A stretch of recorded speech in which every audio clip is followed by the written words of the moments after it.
নমস্কার, আমি সন্দীপ। কিছু ভুতুড়ে কান্না দিয়ে ভরানো আমার ডায়েরি।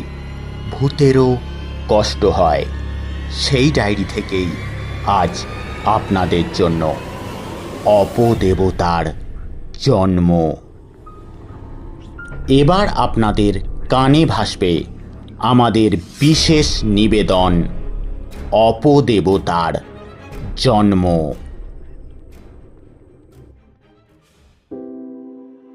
ভূত বলো আর প্রেতই বলো, আলেয়া বলো কিংবা অশরীরী, এক কথায় এই অপদেবতারা যুগ যুগ ধরে মানুষের ঔদ্ধত্যপূর্ণ সাহসকে চোখ রাঙিয়ে এসেছে।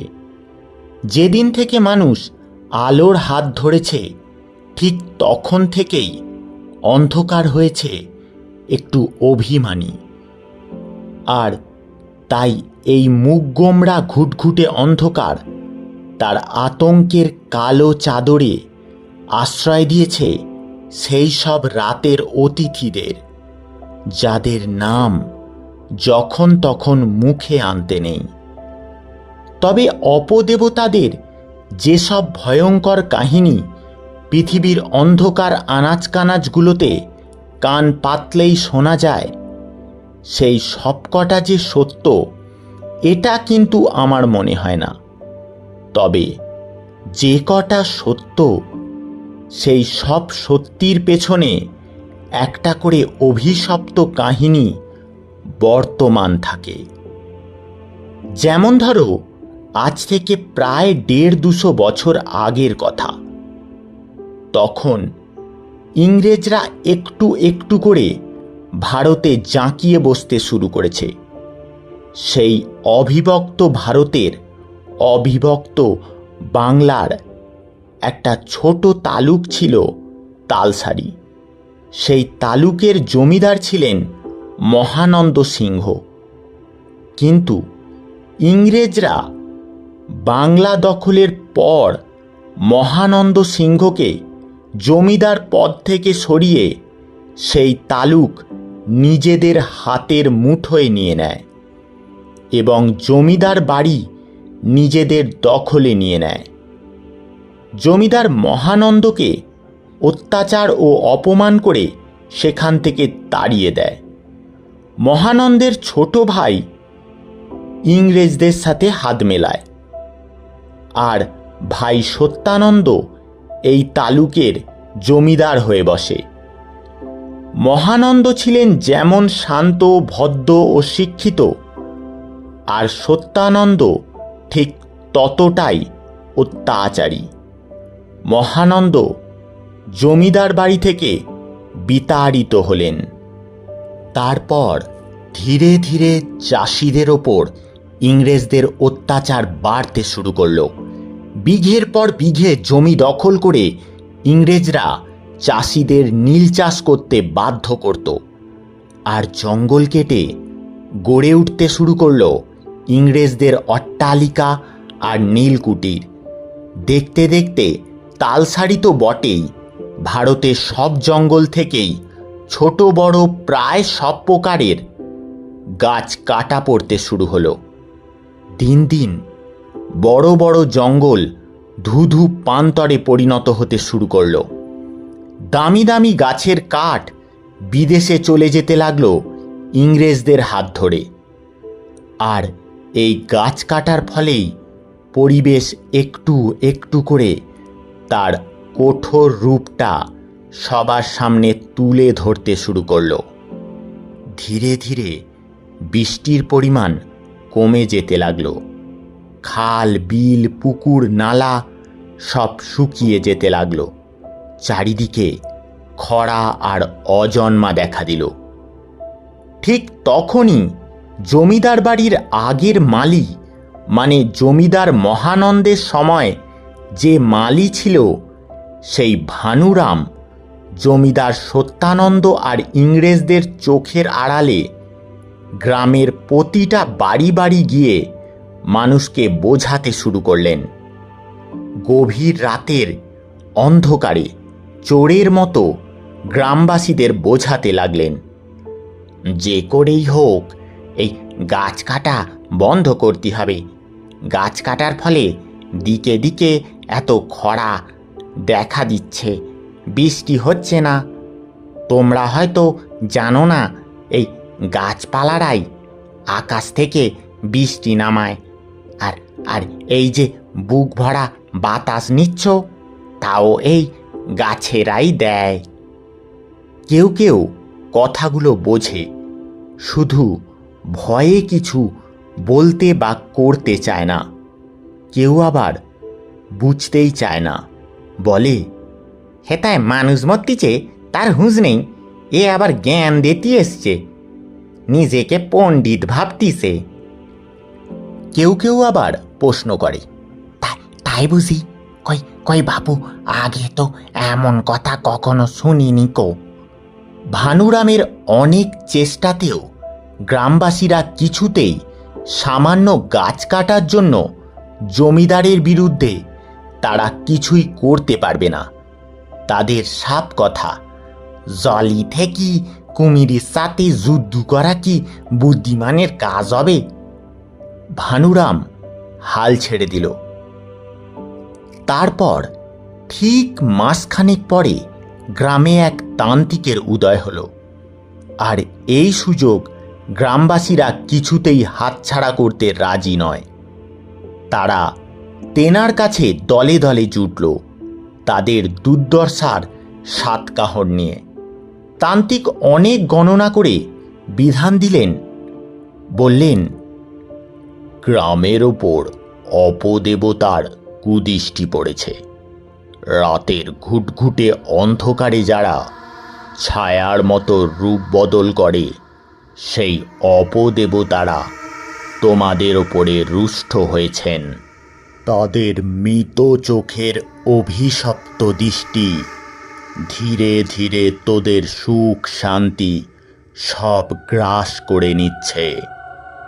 সেই অভিশপ্ত শক্তি একটু একটু করে কাঁচা রক্তের মারণ খেলায় মেতে ওঠার নেশায় মত্ত হয়ে উঠেছে। ধেয়ে আসছে অলক্ষণে সর্বনাশা এক ঝড়। এবার গ্রামের পুরোহিত যজ্ঞেশ্বর কাঁপা কাঁপা কণ্ঠে জিজ্ঞাসা করল, কিন্তু কিন্তু কেন বাবা, এমন সর্বনাশ কেন নেমে এলো? এবার তান্ত্রিক খেঁকে উঠে বললেন, আবার জিজ্ঞাসা করছিস কেন? কি সর্বনাশটা তোরা করেছিস জানিস নে? ওই যে দক্ষিণের শ্মশানের ধারের প্রাচীন বেল গাছটা, ওতে কি থাকতো জানিস? এত যুগ যুগ ধরে বাস করত এক মহাশক্তিশালী ব্রহ্মদৈত্য। আর পশ্চিমের ওই বুড়ির জঙ্গলের বুড়ো নিম গাছটাতে এক অতৃপ্ত প্রেতাত্মা ঘাঁটি গেড়েছিল।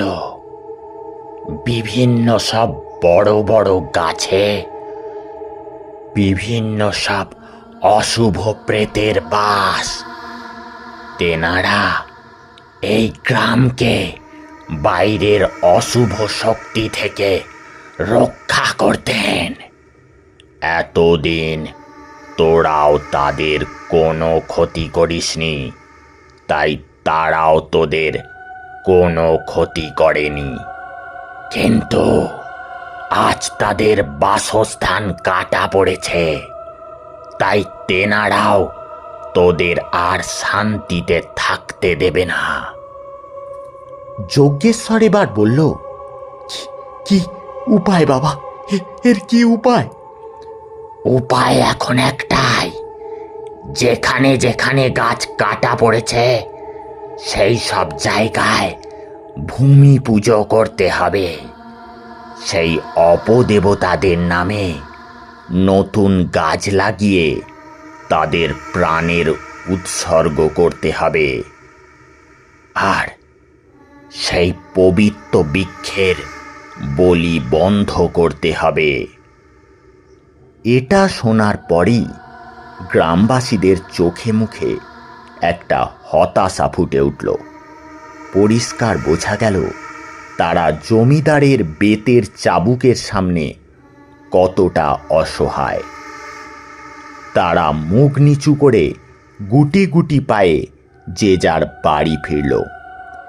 যাবার সময় পেছন থেকে তারা শুধু শুনেছিল তান্ত্রিকের সেই কর্কশ চিৎকার, যা যা তোরা সর্বনাশের গর্তে ফিরে যা, তোদের মৃত্যু অবশ্যম্ভাবী। তারপর সেই দিন রাত থেকে গ্রামে একের পর এক অঘটন ঘটতে শুরু করলো। প্রতি বাড়ি থেকে প্রায় প্রতি রাতেই পোষা গরু, ছাগল, হাঁস, মুরগি চুরি যেতে লাগলো। আর দিনের আলোয় সেই সব গরু ছাগলের চেবানো শরীর, দেহ থেকে উপড়ে নেওয়া মাথা এদিক ওদিক পড়ে থাকতে দেখা যেতে লাগলো। সারা তালুক জুড়ে যেন রক্তের হোলি শুরু হলো। গ্রামবাসীরা এই ঘটনায় বেশ বিচলিত হয়ে উঠলেন। তারা ঠিক করল জমিদার সত্যানন্দের কাছে গাছ কাটার ব্যাপারে নালিশ জানাবে। তারা কয়েকজন এই সাহস দেখালো বটে, তবে তাদের দুর্দশার কোনো সীমা রইল না। জমিদার বেত মেরে তাদের দেহ ক্ষতবিক্ষত করে দিল। জমিদার আদেশ দিলেন কোনো প্রকারেই গাছ কাটা বন্ধ করা যাবে না, কারণ জমিদার সত্যানন্দ জানতেন সে যদি ইংরেজদের কথা না মেনে চলে তবে ইংরেজরা তার জমিদারি কেড়ে নেবে। তাছাড়া তখন ভারতে সবে সবে রেল লাইনের কাজ শুরু হয়েছে। ওই গাছের গুঁড়ি রেল লাইন তৈরির কাজেই ব্যবহৃত হতো, তাই কোনো প্রকারেই গাছ কাটা বন্ধ করা যাবে না। তাই গ্রামবাসীরা পড়লেন মহা বিপদে। দিনে জমিদার নীলকরদের অত্যাচার আর রাতে অপদেবতার। কিন্তু গ্রামবাসীরা জানতই না এই অপদেবতার আড়ালে একটা বিরাট চক্রব্যূহ রচনা করা হচ্ছিল। আর এই চক্রব্যূহ রচনা করছিলেন মালি ভানুরাম আর সেই তান্ত্রিক। আর এই ষড়যন্ত্র হচ্ছিল ইংরেজদের বিরুদ্ধে। সেখানে কোনো অপদেবতা ছিলই না, সবটাই ছিল সাজানো, ওই তান্ত্রিকের সাজানো। কিন্তু এত কিছুর পরেও যে গাছ কাটা বন্ধ করা যায়নি সেই খবর ভানুরাম সেই রাতেই তান্ত্রিকের কানে পৌঁছে দিলেন। তান্ত্রিক এবার গাছ কাটা বন্ধ করার জন্য আরও বেশি তৎপর হয়ে উঠলেন। এবার তিনি এক সর্বনাশা মারণ খেলায় মাতলেন। এবার তার সাজানো মিথ্যে অপদেবতাদের জাগিয়ে তোলার পালা। সেই অতৃপ্ত অভিশপ্ত প্রেতাত্মাদের রক্তের লোভ দেখিয়ে জাগিয়ে তোলার পালা। তান্ত্রিক এবার একটু কটু হেসে বললেন, ভানু, তৈরি হ, এবার তোর আসল পরীক্ষা। এবার তোর হাতেই সব কিছু। ভানুরাম তান্ত্রিকের উগ্র মূর্তি দেখে ভয়ে ভয়ে বলল, কি করতে হবে আমায়? আরে মরা জাগাতে হবে, আগে ঘুম পাড়াতে হবে, আর তারপর আবার জাগাতে হবে। ভানুরাম একটু কাঁপা কাঁপা কণ্ঠে বলল, মানে? সেসব পরে বুঝবি, সময় এলে ঠিক জেনে যাবি। এখন আগের কাজ আগে করতে হবে। তবে যে করেই হোক এই অপদেবতার জন্ম দিতেই হবে। অপদেবতার জন্মের সেই গোপন রহস্য তান্ত্রিক ভানুরামের কানে কানে বললেন। শুনেই ভানুরাম আঁতকে উঠল এবং ভয়ে ভয়ে বলল, না না না না, আমি পারবো না, আমার দ্বারা হবে নেকো। তান্ত্রিক এক ভয়ঙ্কর হাসি হেসে বলল, পারতে তো তোকে হবেই। তুই চাইলেও এই জাল কেটে বেরোতে পারবি নে। আর তাছাড়া একটা নরবলি তো অপদেবতা চাইবেই। এত বড় মারণযোগ্য বলে কথা। অনিচ্ছা সত্ত্বেও ভানুরাম নিজেই সেই চক্রবুহে ফেঁসে গেল। সে মনে মনে ভাবতে লাগলো, এ কেমন অভিশপ্ত মারণ খেলা রে বাবা, যেখানে গাছেদের বাঁচাতে গিয়ে মানুষের অমূল্য প্রাণ বলি দেওয়া হবে। আজকের সভ্য মানুষ যেটা জেনেও ভুলে গেছে, সেটাই ১৫০ বছর আগের ভানুরাম জানতই না যে গাছ বাঁচলে তবেই এই পৃথিবী বাঁচবে, আর তবেই বাঁচবে মানুষ। তারপর শুরু হলো সেই অভিশপ্ত ষড়যন্ত্র। রাতের অন্ধকারে কাঁচা রক্তে অপদেবতাদের লোভ দেখানোর খেলা। তান্ত্রিক গ্রামবাসীদের দুর্দশা থেকে মুক্তির ও অপদেবতাদের জব্দ করার আরেকটি উপায় বললেন। তিনি বললেন, এই আগামী অমাবস্যায় একটা ভয়ঙ্কর যজ্ঞ করতে হবে। এই যজ্ঞ সম্পন্ন করতে পারলে সব সমস্যার সমাধান হয়ে যাবে। তবে মুশকিল একটা আছে। তেনারা এই যজ্ঞ কিছুতেই সম্পন্ন হতে দেবেন না। তেনাদের পথে যেই আসবে সেই মারা পড়বে। ওরা আমাকেও ছাড়বে না।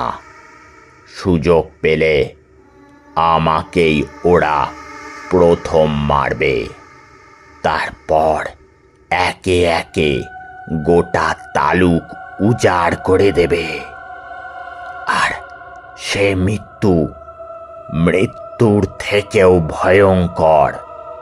সে এক নরক যন্ত্রণা। তারপর তান্ত্রিকের সেই ভবিষ্যৎবাণী অক্ষরে অক্ষরে মিলে গেল। ঠিক যেদিন রাতে সেই মারণযোগ্য হওয়ার কথা ছিল, সেদিন সকালেই তান্ত্রিকের ক্ষতবিক্ষত মৃতদেহ একটা বুড়ো বটগাছের ডাল থেকে উল্টো হয়ে ঝুলে থাকতে দেখা গেল। সত্যি সে এক বীভৎস মৃত্যু, যা দেখলে গায়ের রক্ত জল হয়ে যায়। তান্ত্রিকের নির্জীব দেহটাও যেন চিৎকার করছে, বাঁচাও, বাঁচাও, আমাকে বাঁচাও। তবে এ হত্যা যে কোনো মানুষের দ্বারা সম্ভব নয়, সে বিষয়ে কারো কোনো সন্দেহ নেই।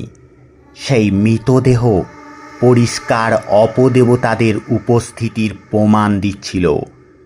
তান্ত্রিকের মৃতদেহটা থেকে দুটো চোখ উপড়ে নেওয়া হয়েছিল। তার দুটো পা মাঝখান থেকে পেট পর্যন্ত চিড়ে দিয়েছিল কোনো অভিশপ্ত জীব। তারপর তার ঘাড়ের কাছে দাঁত বসিয়ে শরীর থেকে রক্ত চুষে খেয়েছিল। আর তার ধারালো নখ দিয়ে তার গোটা শরীর ক্ষতবিক্ষত করেছে। আর একটা পা বটের ঝুড়ি দিয়ে বেঁধে ঝুলিয়ে দিয়েছিল তাকে, গ্রামবাসীদের শিক্ষা দেওয়ার জন্য। আর রাতের সেই বীভৎস চিৎকার তো সকলেই শুনেছিল। আর তারপর থেকে গ্রামের মানুষ যে অপদেবতার কথা শুনেছিল তার হিংস্রতার নমুনা দিনের আলোয় ছড়িয়ে থাকতে দেখেছিল, সেই অপদেবতা তার বীভৎস রূপ নিয়ে ধীরে ধীরে মানুষের চোখের সামনে প্রকট হয়ে উঠল। সেই অভিশপ্ত দৃশ্য মৃত্যুকেও চোখ রাঙায়। হাড়গিল্লে কালো লম্বা কঙ্কালসার পিশাচের চোখ দুটো থেকে আগুন ঠিকরে বেরিয়ে আসছে। সাপের মতো লকলকে চেরা জিভ থেকে কাঁচা রক্তের লালসা টোপে টোপে পড়ছে। সে যেন স্বয়ং এক অভিশপ্ত মৃত্যু, শকুনের মতো গ্রামের ওপর নজর রেখে চলেছে রাতের কালো অন্ধকারে। গ্রাম একটু একটু করে শ্মশানে পরিণত হতে লাগলো। গ্রামের মানুষের মধ্যে একটা কালো জাদু কাজ করতে লাগলো। এক এক করে মানুষ যেন মৃত্যুর নেশায় পাগল হয়ে উঠল। এই সবের পরে গ্রামবাসীরা আর স্থির থাকতে পারল না।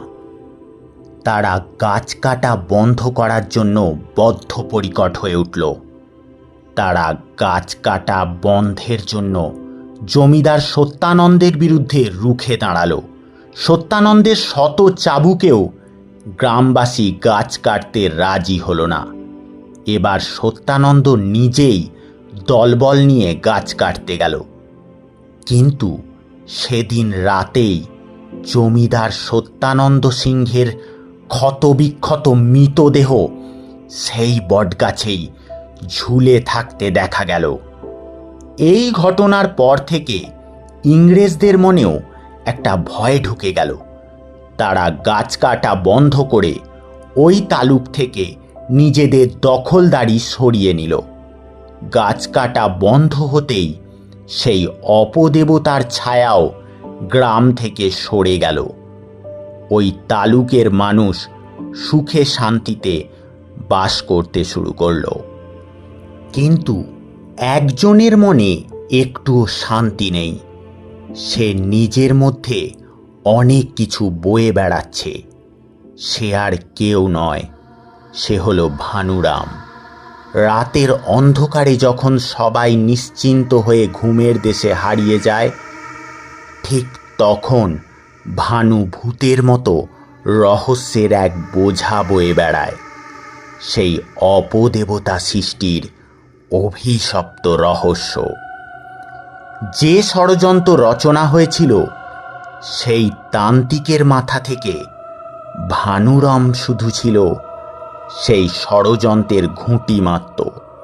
তবে ভানুরাম ছাড়া আর কেউ কোনোদিনও জানতে পারেনি তান্ত্রিকের আসল পরিচয়। তান্ত্রিক আসলে আর কেউ নয়, তিনি হলেন জমিদার মহানন্দ সিংহ। তিনি পণ্ডিত মানুষ। তিনি জানতেন গাছের সবুজ পাতার আড়ালেই মানুষের জীবন লুকিয়ে থাকে। তাই গাছ কাটা বন্ধ করার জন্য তিনি প্রথমে ভানুরামকে দিয়ে প্রেতাত্মার গুজবটা রটিয়েছিলেন। কিন্তু তাতেও কোনো কাজ না হওয়ায় তিনি অপদেবতার জন্ম দেওয়ার অভিশপ্ত খেলায় মাতলেন। তিনি দেখতে চেয়েছিলেন অপঘাতে মৃত্যু হলে সত্যি প্রেতাত্মা সৃষ্টি হয় কিনা। তাই তিনি নিজের ইচ্ছায় ভানুরামকে দিয়ে নিজের ওই রকম পৈশাচিক মৃত্যুর রচনা করেছিলেন। ভানুরাম নিজেই নিজের হাতে জ্যান্ত অবস্থায় জমিদার মহানন্দকে মাঝখান দিয়ে চিড়ে দিয়েছিল, আর চোখ দুটো তুলে তাকে এক পৈশাচিক মৃত্যু উপহার দিয়েছিল। আর মহানন্দের অপঘাতে মৃত্যুর পর মহানন্দের অতৃপ্ত আত্মার তাণ্ডব শুরু হয়। এইভাবেই হয়েছিল অপদেবতার জন্ম।